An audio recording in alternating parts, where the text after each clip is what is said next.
Tutur Tinula kali ini mengetengahkan episode keempat dengan judul Kemelut Cinta di Atas Noda. Dalam seri ke-93 ini didukung oleh para pemain M. Abud sebagai Arya Dwi Pangga, Ferry Fadli sebagai Arya Kamandanu, Eli Ermawati sebagai Mesin, Lili Nur Indasari sebagai Nari Rati, Nia Deviana sebagai Nyi Lemus, Neni Haryoko sebagai Nyi Pamungsu, Iwan Daarta sebagai Pamungsu, dan Asdi Suhastra pembawa cerita. Selamat menikmati.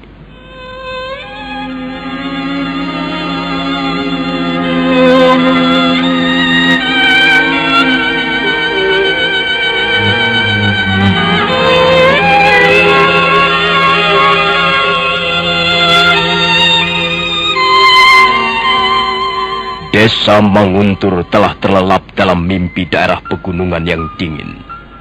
Kabut tipis melayang rendah dari lereng Gunung Anjasmara. Namun di rumah Arya Dwi Pangga masih nampak dua orang wanita bercakap-cakap. Mereka adalah Nari Ratih dan Nyi Lemus, pembantunya yang setia. Aku sering kesepian, Nyi. Aku sering merasakan hidup ini tidak bermakna lagi. Ya, itulah kalau Nini Rati sering melamun. Orang melamun kadangkala pikirannya dibawa mengembara jauh.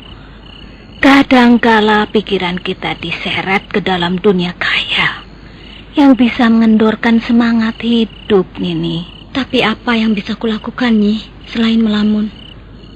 Melamun sepertinya sudah menjadi bagian terpenting dalam kehidupanku akhir-akhir ini. Melamun memang penuh berisi alam hayali, tapi kadangkala menghibur hati juga. Ya, lebih baik Nini menyibukkan diri dalam bekerja. Bekerja apa saja, mengurus angker panci, atau mengerjakan pekerjaan rumah tangga lainnya. Aku tidak bisa bekerja, setiap pikiranku tidak tenang, Nyi. Apalagi semalam Kakang Dwi Pangga sama sekali tidak menyentuhku. Bayangkan, Nyi, 11 hari dia pergi ke kota Kediri, dan setelah di rumah kembali, tidak sedikit pun dia bersikap hangat padaku. Apakah aku sudah tidak menarik lagi, Nyi? Oh, alah. Apakah Nari Rati sudah tidak cantik lagi? Siapa berkata Nini tidak cantik lagi? Nini Rati tetap cantik loh, bahkan semakin cantik. Karena Nini semakin dewasa. Kalau Gusti Dwi Pangga tidak bersikap hangat pada Nini, barangkali karena masih lelah. Tunggu saja sampai besok pagi. Gusti Dwi Pangga pasti akan berubah menjadi hangat dan mesra. Kau hanya mau menyenangkan hatiku saja, Nyi. Sudah sejak lama aku tidak pernah merasakan lagi apa itu kemesraan suami istri. Kakang Dwi Pangga sepertinya kurang memperhatikan aku lagi. Apa yang dia kerjakan seolah-olah terpaksa, hanya sekedar menjalankan kewajiban sebagai seorang suami. Jemari tangannya tidak pernah bergetar lagi setiap membelai rambutku, Nyi. Juga bisikan-bisikannya terdengar sumbang dan hambar. Apakah memang begitu perilaku seorang laki-laki yang istrinya sudah melahirkan anak, Nyi? Ya. Perbedaan itu tentu saja ada, Nini. Tapi hal itu jangan sampai mengganggu kebahagiaan rumah tangga. Nini harus tetap yakin pada diri sendiri. Percaya diri. Nini harus banyak minum jamu dan rajin memelihara kesehatan tubuh. Juga harus tetap segar dan cerah setiap tampil di depan suami. Nah, barangkali itu Gusti Dwi Pangga yang datang. Kau siapkan makan malam, Nyi. Iya. Biar aku yang membuka pintu pagar ruangan. Baik, Nini.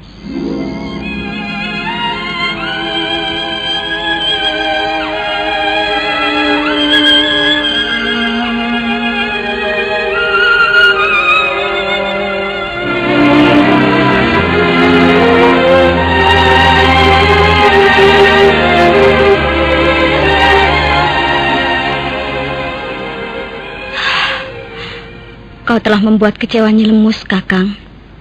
Dia sudah memasak sayur dan lauk kesukaanmu. Dia sudah menata hidangan makan malam di atas meja. Tapi kau sentuh pun tidak. Bahkan kau tengok pun tidak. Aku tidak lapar.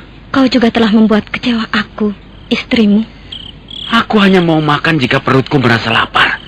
Kalian ini jangan mengada-ada. Apa kau sudah makan di tempat lain, Kakang? Kemana saja Kakang seharian tadi?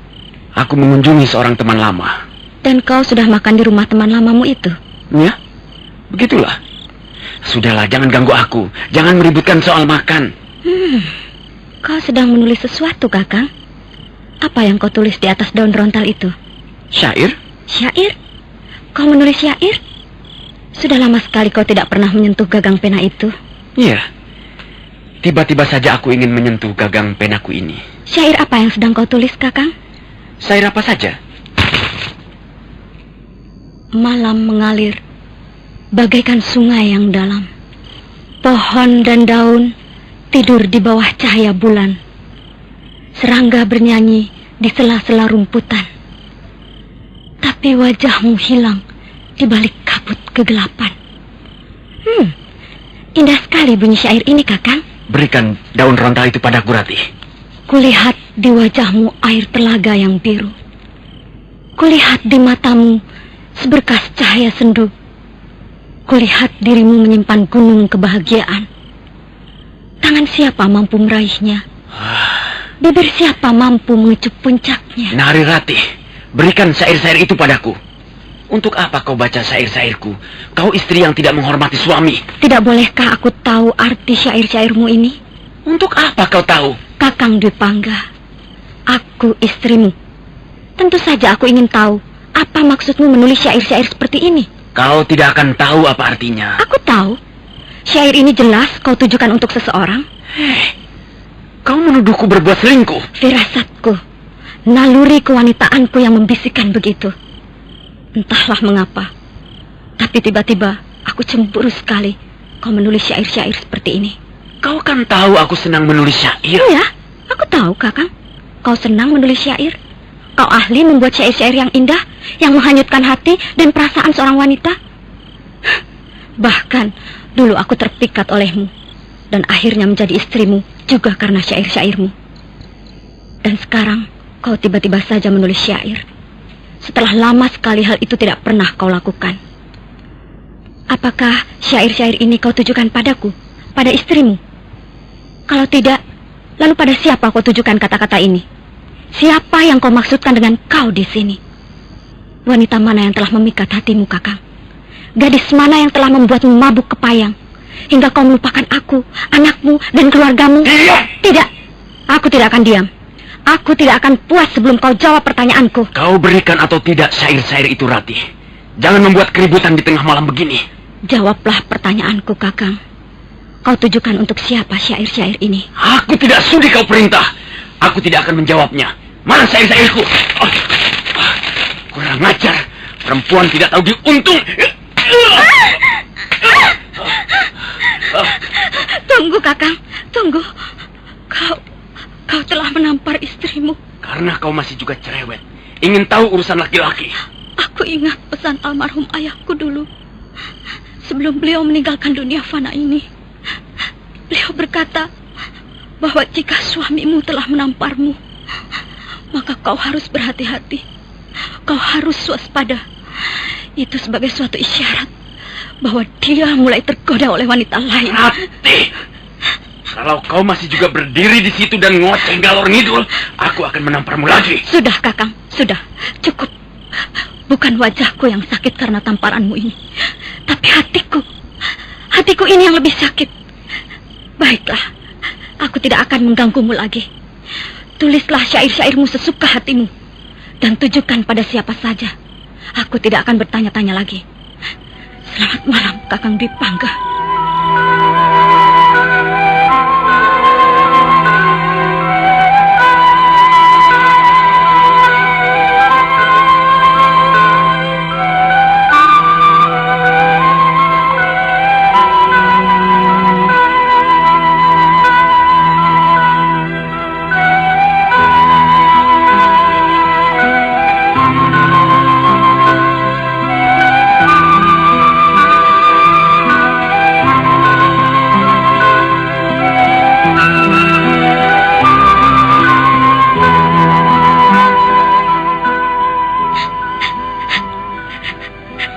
Ibu, mengapa Ibu menangis, Bu?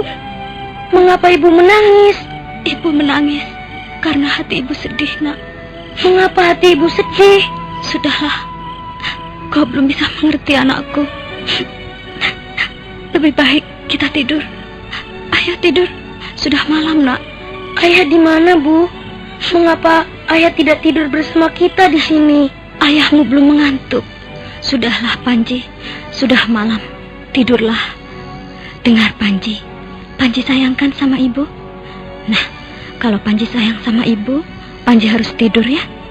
Tidurlah dan jangan lagi bertanya apa-apa tentang ayah.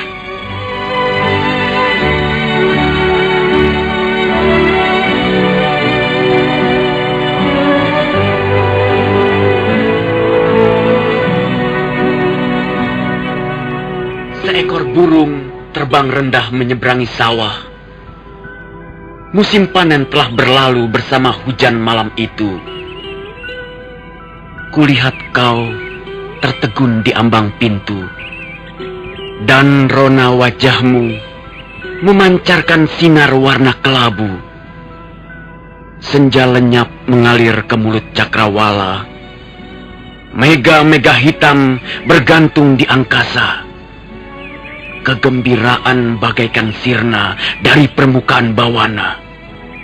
Kau pergi, dan tak ada lagi yang tinggal tersisa. Tuan Dwi Pangga pandai juga menulis syair. Aku memang gemar menulis syair sejak masih anak-anak. Mungkin aku mewarisi bakat yang pernah dimiliki ibuku. Syair yang baru saja Tuan bacakan sungguh indah. Kau tahu apa yang dibicarakan dalam bait-bait syairku tadi? Tentang kesedihan. Suasananya murung sekali. Akan kubacakan satu bait lagi. Dengarkan. Sepotong mega berenang menyeberangi langit biru, menyeberangi lereng gunung-gunung batu. Sepotong cinta yang kudekap seumur hidupku terlepas dan terbang bersama mega itu.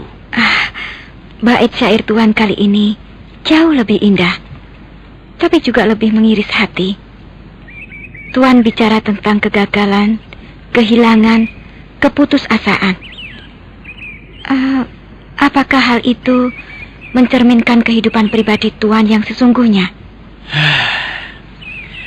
Satu hal yang tak bisa kupungkiri ialah bahwa aku tak bisa hidup tanpa cinta. Tuan nampaknya seorang pengagum cinta, pendamba cinta. Iya, kau benar sekali, Mesin. Saya juga menyukai bait-bait syair.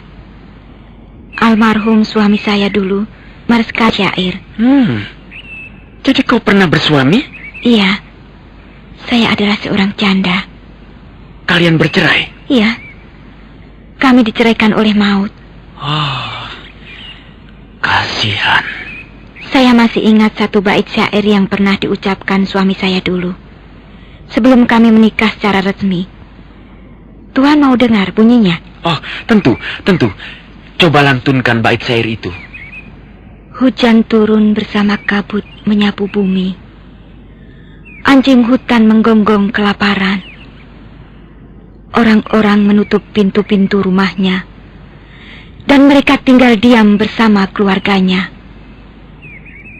Hujan turun semakin deras bagaikan murka.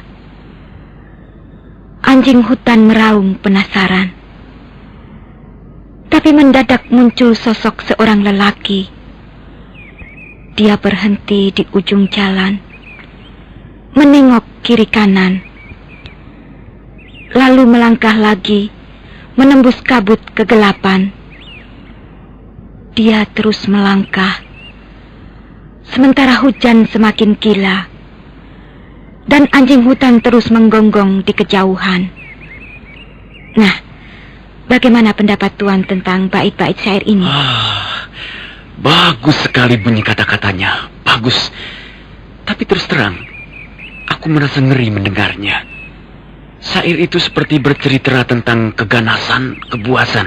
Juga perjuangan dan pengembaraan yang panjang. Almarhum suami saya memang seorang pengembara. Dia tak pernah tinggal menetap di suatu tempat. Dia banyak bergaul dengan bermacam-macam golongan manusia yang cara berpikirnya berbeda-beda. Tapi bukankah akhirnya dia mengakhiri masa-masa pengembaraannya itu? Benar, Tuan. Lau suami saya mengembara ke sana kemari untuk mencari cinta. Maka setelah kami menjadi suami istri, setelah kami mengucapkan janji perkawinan di depan meja sembahyang kuil, dia pun segera menghentikan pengembaraannya. Lalu kami hidup bahagia sebagai suami. Laki-laki yang sungguh beruntung. Tapi ternyata usia perkawinan kami sangat singkat, Tuan. Kasihan dia. Kasihan Lau. Masa-masa yang manis, mengapa hanya berlangsung sekejap? Sudahlah. Tak usah bersedih hati. Oh ya, udara sangat sejuk dan langit di luar cerah sekali. Bagaimana kalau kita berjalan-jalan? Pemandangan alam di bagian utara desa ini sangat indah. Tidak, Tuan. Terima kasih. Saya belum sehat benar. Oh ya, baiklah. Kalau begitu lain kali saja. Kalau kau sudah lebih sehat dan segar. Maaf, aku pergi dulu. Silakan, Tuan Tribangga.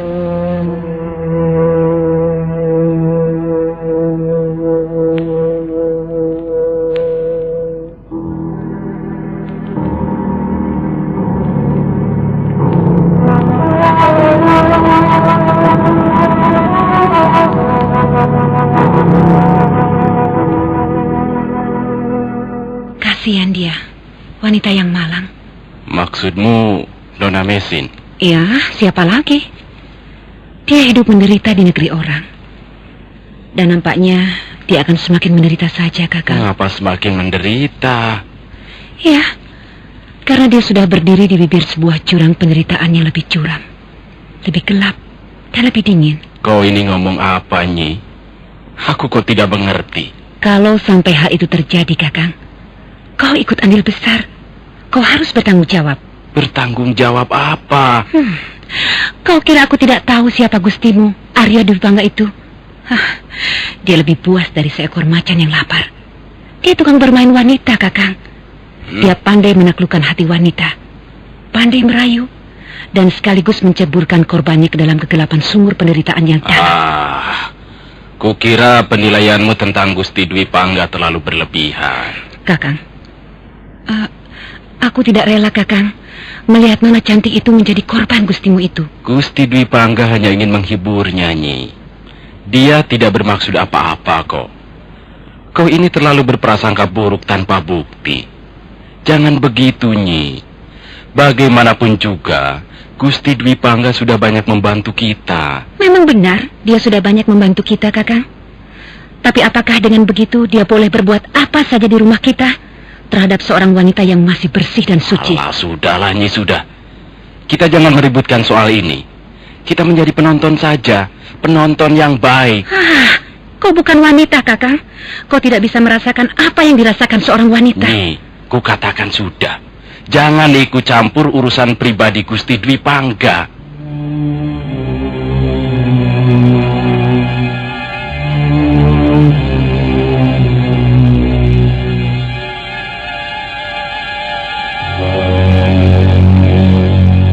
Demikianlah, Arya Dwipangga lebih banyak tinggal di rumah Pamungsu, sahabat karibnya, daripada di rumahnya sendiri. Dia terus berusaha mengadakan pendekatan terhadap Mesin. Tapi nampaknya wanita itu masih terus menutup pintu hatinya rapat-rapat. Sementara itu, Arya Kamandanu masih terus mencari Mesin yang pergi meninggalkan rumahnya. Sudah 2 hari lamanya dia meninggalkan desa Kurawan. Dan sekarang ini dia mulai memasuki daerah Jasun Wungkal.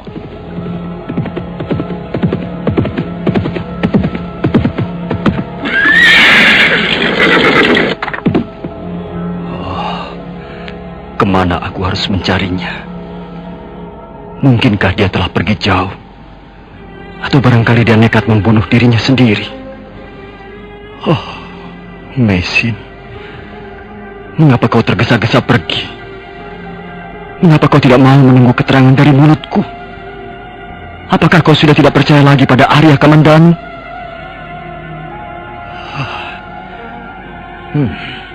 Jangan-jangan dia pergi ke bangunan tua itu. Iya, jangan-jangan dia pergi ke makam suaminya, Pendekar Lu.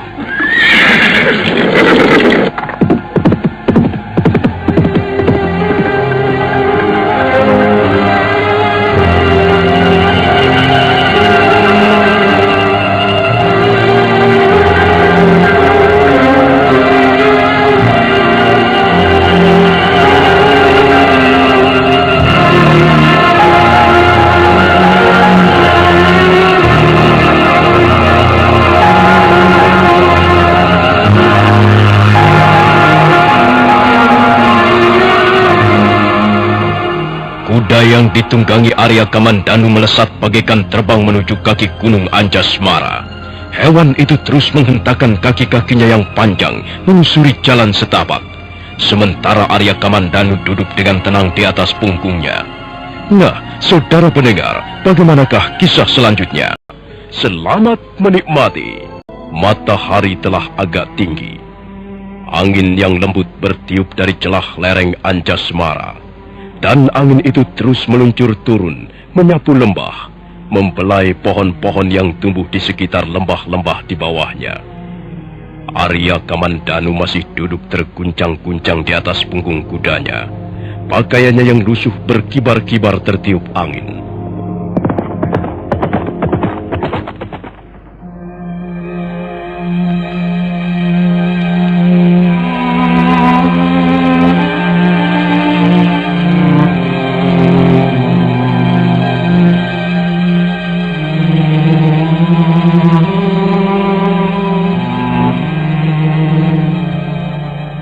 Dan setelah melewati gundukan bukit yang banyak ditumbuhi pohon-pohon talas liar, kuda yang ditunggangi Arya Kamandanu pun tiba di halaman bangunan tua.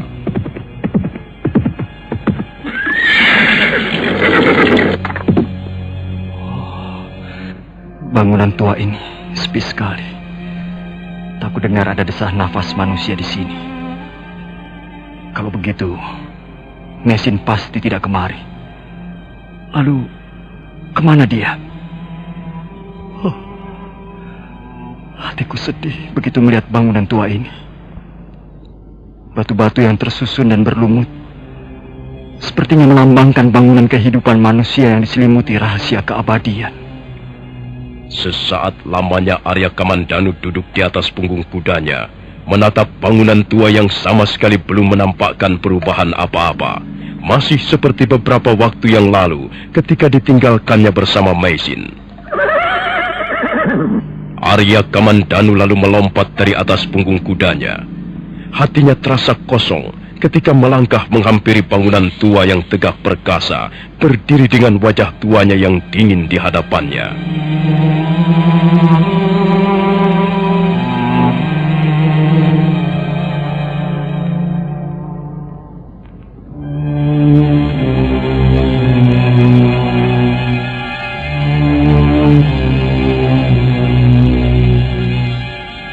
Kini Arya Kamandanu sudah berada dalam ruangan bangunan tua.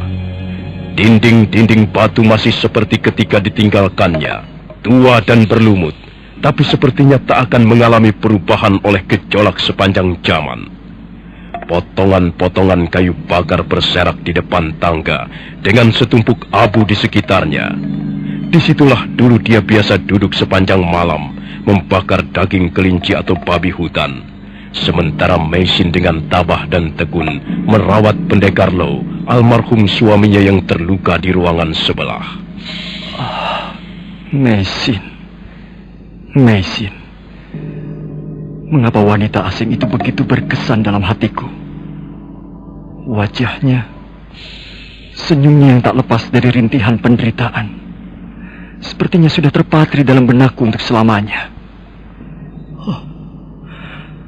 Aku menyesal sekali. Mengapa dia sampai pergi meninggalkan Kurawan? Kemana dia pergi? Di mana sekarang dia berada? Aku merasa berdosa. Sangat berdosa.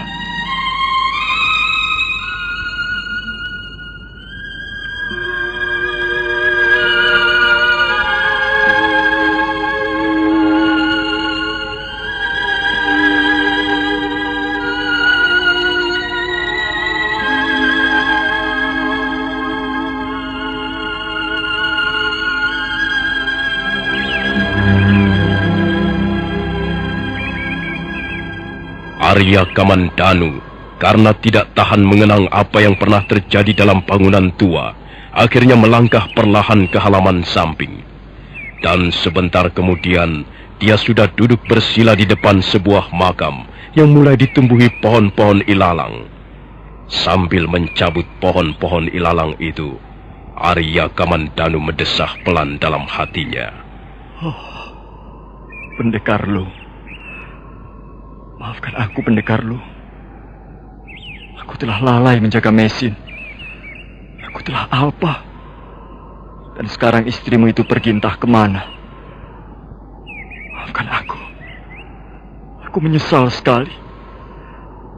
Aku merasa sangat berdosa. Kau mau memaafkan aku, Pendekar Lu? Jawablah pertanyaanku ini, Pendekar Lu. Kau mau memaafkan aku, bukan? Oh, mengapa kau diam saja? Pendekar Lu. Pendekar Lu. Mengapa kau membisu tidak mau menjawab pertanyaanku? Iya. Kau memang tidak akan pernah menjawab. Karena kau sudah tiada lagi. Yang tinggal cuma tulang-tulang yang semakin membusuk. Dan akhirnya sirna, melebur, menjadi satu dengan tanah. Tapi setidak-tidaknya, kalau kau sekarang ini tinggal di suatu alam lain, entah di mana letaknya, kau pasti mendengar kata-kataku ini. Pendekar Lu, aku berjanji akan menebus kealpaanku ini. Aku yang akan bertanggung jawab atas hilangnya Mesin. Aku berjanji akan mencarinya sampai kapan, sampai aku menemukannya. Nah, tenanglah kau di alammu yang kekal dan abadi, Pendekar Lu. Jangan lagi kau mengkhawatirkan istrimu. Selesai mengucapkan kata-katanya dalam hati, Arya Kamandanu bangkit dan melangkah perlahan menuju kudanya yang ditambatkan di bawah pohon di halaman depan bangunan tua. Dan setelah menatap beberapa saat lamanya ke arah bangunan tua, Arya Kamandanu menyentakkan tali kekang kudanya.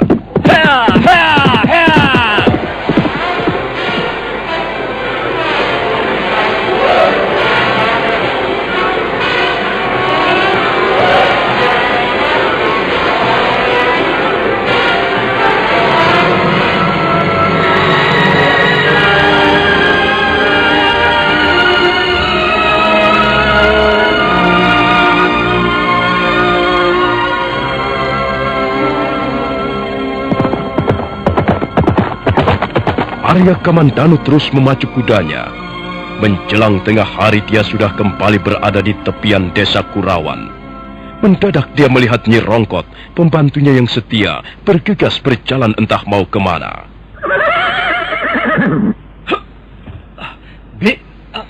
Bi Rongkot, Bibi mau kemana? Angger Kamandanu. Kasihan ayahandamu, Ger. Ada apa dengan ayahanda, Bi? Beliau sakit. Sudah sejak kemarin sore, beliau terus terbaring di ruangan tidurnya. Cepat, Ger, pulanglah. Kasihan ayahanda. Beliau selalu menanyakan Angger Kamandanu. Kemana saja Angger selama ini? Pakaian Angger lusuh sekali, dan Angger nampak lelah. Aku mencari Mesin, Bi. Oh, bagaimana hasilnya, Ger? Entahlah. Aku masih terus mencarinya. Dan aku belum menemukan jejaknya sama sekali. Sebaiknya Angger pulang dulu. Temui ayahanda dulu. Bibi mau kemana? Bibi mau ke warung obat. Bibi mau mencarikan obat ramuan daun-daunan untuk ayahanda. Baiklah. Aku pulang dulu, Bi. Iya, Angger. Sebaiknya begitu. Pulanglah, Angger. Nanti Bibi akan menyusul setelah mendapatkan obat. Oh, Angger Kamandanu.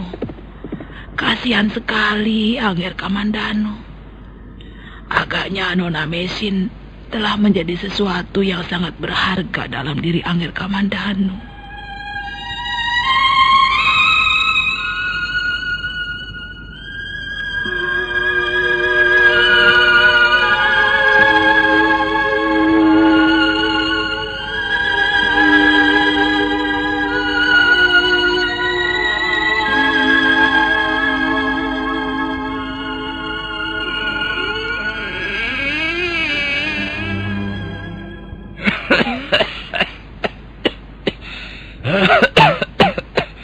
Nyi, kaukah itu Nyi Rongkot? Sudah aku katakan, Nyi. Kau tidak usah repot-repot mencari obat untukku. Kau tahu bahwa aku ini orang yang tidak suka minum obat. Lagi pula, mengapa sakitku harus diobati, Nyi? Sudah kadaluarsa, Nyi. Sudah terlambat. Ya, biar saja aku mati, Nyi. Untuk apa aku hidup? Kalau hanya untuk melihat dan mendengar gamelan yang cemplang. Ayah. Oh, kau Le.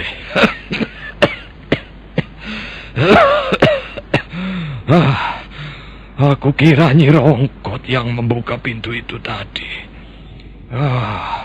Rupanya kau. Mengapa kau pulang, Kamandano? Maafkan saya, Ayah. Maafkan lagi. Maafkan saya lagi. Itu saja yang kau ucapkan setelah merasa bahwa dirimu bersalah, Kamandano. Tapi saya memang harus minta maaf pada Ayah. Saya menyesal sekali. Saya telah terburu nafsu. Sudahlah. Sikapmu itu makin lama makin tidak bermutu. Sudahlah, lupakan saja semuanya. Kau sudah tahu bahwa aku sakit, Tahu, Ayah. Saya mendengar dari Birongkot. Itulah sebabnya saya segera kembali. Ya, kalau kau tidak ketemu Nyi Rongkot dan mendengar bahwa aku sakit, tentunya kau belum juga mau kembali. Apa begitu? Sudahlah, kau tidak perlu menjawabnya. Sekarang, coba tolong bangunkan aku dan papa aku ke meja itu, Le. Aku ingin bicara denganmu. Apakah tidak lebih baik Ayah bicara dari atas pembaringan saja? Biarlah saya mendengarkan di sini. Ya, tidak. Kita duduk secara baik-baik. Dan kita akan bicara secara baik-baik pula. Ayo, bangunkan aku dan papa aku ke meja itu, Le. Baik, Ayah.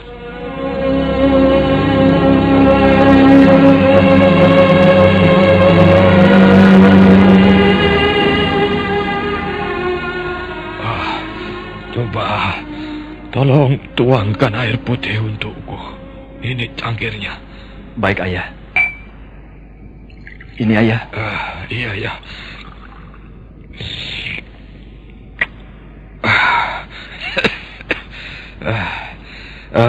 Bagaimana kemauanmu, Kamandano? Maksud Ayah? Maksudku tentang wanita itu, si Mesin. Saya belum berhasil menemukannya kembali. Apa kau ini benar-benar mencintainya? Iya, saya mencintainya, Ayah. Le, apa kau sudah berpikir panjang? Kau tahu, perkawinan itu adalah salah satu bagian terpenting dalam kehidupan manusia. Karena itu, seseorang harus berpikir masak-masak sebelum menentukan siapa yang akan menjadi pasangan hidupnya. Orang itu kalau bisa harus sepadan, sederajat, dan mempunyai watak yang terpuji. Di samping mempunyai penampilan yang tidak mengecewakan. Akan halnya Mesin. Tentu saja dia itu memiliki kekurangan-kekurangan. Pertama, dia seorang janda. Kedua, dia wanita asing. Dan lalu yang ketiga, dia itu bukan golongan warna atau kasta seperti yang diajarkan dalam kitab catur asrama. Saya sudah memikirkannya masak-masak, Ayah. Dan pada akhirnya, saya tetap memutuskan bahwa hanya dialah wanita yang saya cintai. Tapi, apakah kau sanggup memikul segala akibatnya, Le? Saya sanggup, Ayah. Baiklah. Kalau kau memang sudah mantap, aku tidak bisa berbuat lain kecuali memberi kebebasan padamu. Terima kasih, Ayah. Nah, sekarang kau harus mencarinya. Baik, Ayah. Saya akan berusaha menemukannya. Dan saya akan membawanya kembali ke rumah ini.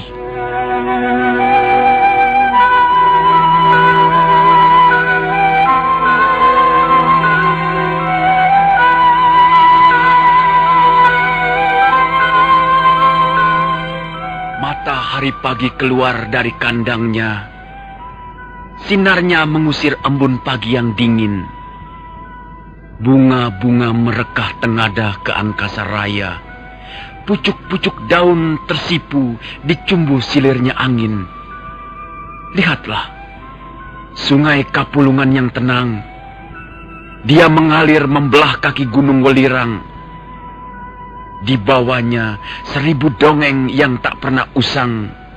Dan dituturkannya sambil menempuh perjalanan panjang. Nah, bagaimana pendapatmu dengan syairku ini? Perasaan Tuan Dwi Pangga sungguh halus. Tuan dapat menceritakan keindahan alam dengan sederhana, tanpa rangkaian kata yang muluk-muluk, tapi cukup mempesona. Kau terlalu memuji aku, Meisin. Sepertinya saya tidak merasa memuji siapa-siapa. Saya mengatakan apa adanya. Tapi syair seperti itu tidak sesuai untuk diri saya. Syair itu bercerita tentang keindahan alam dan tidak menyinggung peranan manusia di dalamnya. Apakah kau tidak menyukai keindahan alam? Saya suka juga, tapi saya lebih menyukai syair tentang manusia. Alam yang indah seringkali dapat menghibur hati yang sedang gundah. Tuan benar, saya setuju. Nah, kalau begitu, marilah kita keluar dari ruangan yang sempit ini dan berjalan-jalan. Bagaimana? Sebenarnya, saya lebih senang tinggal di ruangan ini. Tidak ada yang bisa kau nikmati dalam ruangan ini. Marilah, mumpung hari belum terlalu panas. Apakah tempatnya jauh dari sini? Tidak seberapa jauh. Baiklah, tapi saya tidak bisa pergi terlalu lama.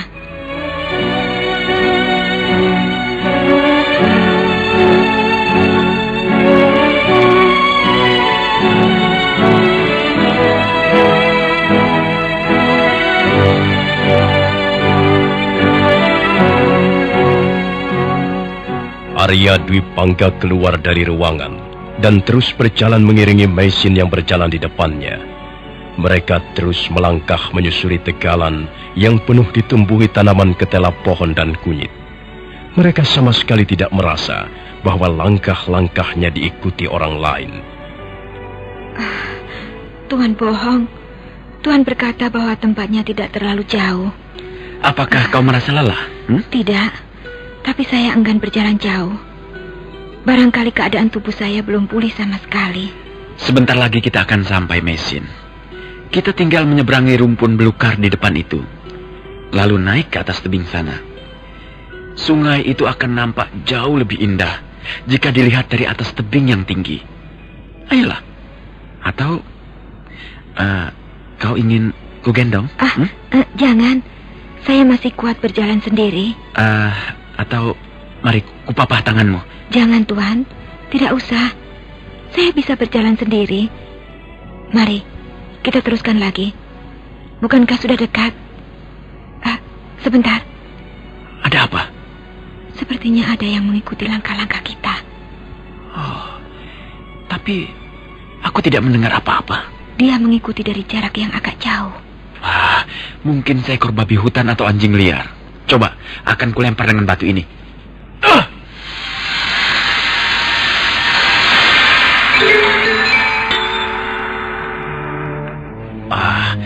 Tidak ada apa-apa. Mungkin binatang yang berkeliaran mencari makan di sekitar tempat ini, Meisin. Sudahlah, biarkan saja dia. Mari kita jalan lagi.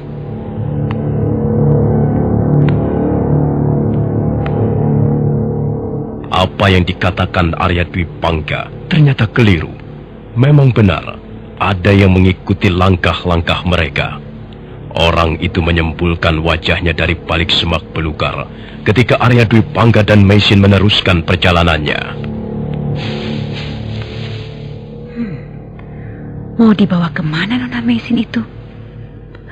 Dasar laki-laki buaya. Tentu Nona Meisin akan dibawa ke tempat yang sunyi. Lalu di tempat sunyi itu akan dirayunya habis-habisan. Agaknya mereka menuju ke arah tebing sungai yang di atas sana. Baiklah, akan kuikuti mereka. Kasihan Nona Meisin kalau harus menjadi korban bujuk rayuan laki-laki tak bertanggung jawab.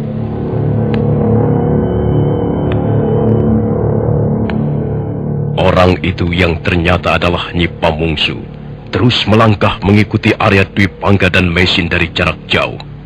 Dia sama sekali tidak merasa bahwa ada orang lain yang juga sedang mengintai dan terus mengawasinya. Ternyata benar.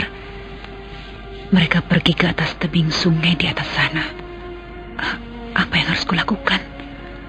Menunggu di sini atau langsung menyusul mereka? Nyi Pamungsu masih menimbang-nimbang apa yang hendak dilakukan ketika mendadak mulutnya dibekap orang dari belakang.